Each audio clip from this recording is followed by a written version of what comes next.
Hello साथियों, नमस्कार, राधे राधे। आप सभी का हमारे यूट्यूब चैनल पर हार्दिक स्वागत और अभिनंदन है। हम आपके लेकर आए हैं यूपी टेट का हिंदी का जो है पैराग्राफ से संबंधित क्वेश्चंस लेकर आए हैं, जो कि परीक्षा में आपके पूछे जाते हैं। ठीक है, इसमें पैराग्राफ दिए जाएंगे और कुछ क्वेश्चंस रहेंगे। चलिए, हमारा प्रश्न देखिए क्या है। यह है हमारा पैराग्राफ। ठीक है, चलिए हम पढ़ते हैं। पहले हम पैराग्राफ को सॉल्व करने से पहले पैराग्राफ का क्वेश्चन को पढ़ेंगे, या फिर हम पहले पैराग्राफ में जो दिया हुआ है उसे पढ़ते हैं। देखिए क्या है कि भारत एक कृषि प्रधान देश है। भारत एक कृषि प्रधान देश है। यहाँ की अधिकांश जनसंख्या गांव में रहती है। यहाँ की अधिकांश जनसंख्या गांव में रहती है और अपनी आजीविका के लिए कृषि पर निर्भर करती है। अपनी आजीविका के लिए कृषि पर निर्भर करती है। किसानों का जीवन अनेक कठिनाइयों से भरा होता है। किसानों का जीवन जो है अनेक कठिनाइयों से भरा होता है, जैसे अच्छे बीजों की कमी, सिंचाई की समस्या और मौसम की अनिश्चितता। फिर भी किसान देश की अर्थव्यवस्था की रीढ़ है। आज सरकार किसानों की स्थिति सुधारने के लिए कई योजनाएं चला रही है। ठीक, इस पैराग्राफ को हम पढ़ लिए। अब हम इसके क्वेश्चंस को देखेंगे। देखिए हमारा क्वेश्चन क्या है। देखिए हमारा प्रश्न है कि भारत को कृषि प्रधान देश क्यों कहा गया है। भारत को कृषि प्रधान देश क्यों कहा गया है। पहला विकल्प है, यहाँ उद्योग अधिक हैं, अधिकांश लोग कृषि पर निर्भर करते हैं, यहाँ व्यापार अधिक होता है, यहाँ शिक्षा का स्तर जो है ऊंचा है। तो हमारा बी विकल्प सही हो जाएगा। शिक्षा, अधिकांश लोग कृषि पर निर्भर करते हैं। ठीक है, भारत को कृषि प्रधान देश क्यों कहा गया है, क्योंकि यहाँ पर जो है अधिकांश लोग कृषि पर निर्भर हैं। ठीक है, चलिए हमारा अगला प्रश्न देखते हैं क्या है। हमारा अगला प्रश्न है, किसान किन समस्याओं का सामना करते हैं। किसान किन समस्याओं का सामना करते हैं। ए विकल्प है शिक्षा की कमी, रोजगार की कमी, अच्छे बीज, सिंचाई और मौसम की समस्या, परिवहन की समस्या। तो किसान की समस्याओं जो है क्या है, सी विकल्प से हो जाएगा। अच्छे बीज, सिंचाई और मौसम की समस्या, ये है उनकी समस्या। ठीक है, चलिए हमारा अगला प्रश्न देखते हैं। अगला प्रश्न क्या है हमारा अगला प्रश्न है, किसानों को देश की अर्थव्यवस्था का रीढ़ क्यों कहा गया है।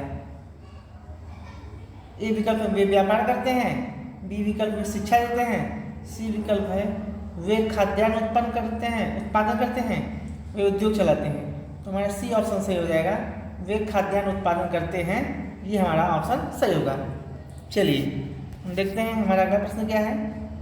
हमारा अगला प्रश्न है, सरकार किसानों के लिए क्या कर रही है। सरकार जो है किसानों के लिए क्या कर रही है। ए ऑप्शन है केवल कर वसूल रही है, बी विकल्प है नई योजनाएं बना रही है, चला रही है, तीसरा है खेती बंद करवा रही है, चौथा है कोई सहायता नहीं कर रही। तो हमारा बी विकल्प सही हो जाएगा, नई योजनाएं चलवा रही है। बी ऑप्शन सही हो जाएगा। ठीक है, चलिए हम अगला प्रश्न देखते हैं। हमारा अगला प्रश्न क्या है, यह है गद्यांश का मुख्य उद्देश्य क्या है। पूछ रहा है कि गद्यांश का मुख्य उद्देश्य क्या है। किसानों की आलोचना करना, किसानों की स्थिति और महत्व बताना, किसानों की स्थिति और महत्व बताना, सी विकल्प है उद्योगों का वर्णन करना, डी विकल्प है शिक्षा का महत्व बताना। तो हमारा ऑप्शन क्या हो जाएगा, किसानों की स्थिति और महत्व बताना, ये गद्यांश का उद्देश्य है। बी ऑप्शन सही हो जाएगा। ठीक है, बी ऑप्शन सही होगा।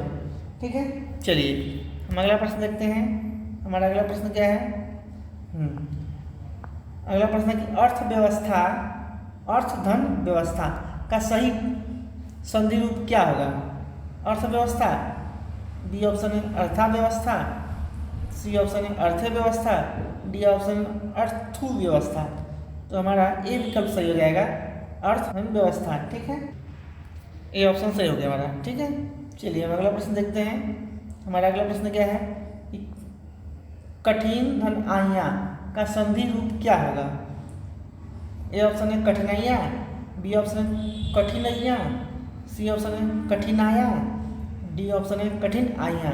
तो हमारा ए विकल्प से हो जाएगा कठिनाइयाँ। ठीक है, ये होगा इसका संधि, कठिन धन आइयाँ का संधि रूप ए होगा कठिनाइयाँ। ठीक है, चलिए अगला प्रश्न देखते हैं।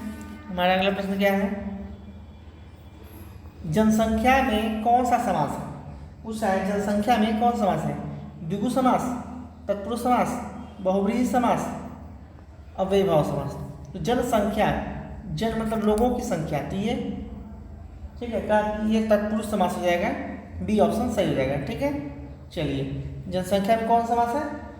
बी तत्पुरुष समास है। चलिए हमारा अगला प्रश्न देखते हैं। अगला प्रश्न हमारा है, किसानों का समानार्थी शब्द क्या है? व्यापारी, कृषक, शिक्षक, मजदूर। तो हमारा बी ऑप्शन सही हो जाएगा, किसान का समानार्थी शब्द कृषक। ठीक है, चलिए हमारा अगला प्रश्न क्या है, ये हमारा अगला प्रश्न है और ये लास्ट प्रश्न हमारा है।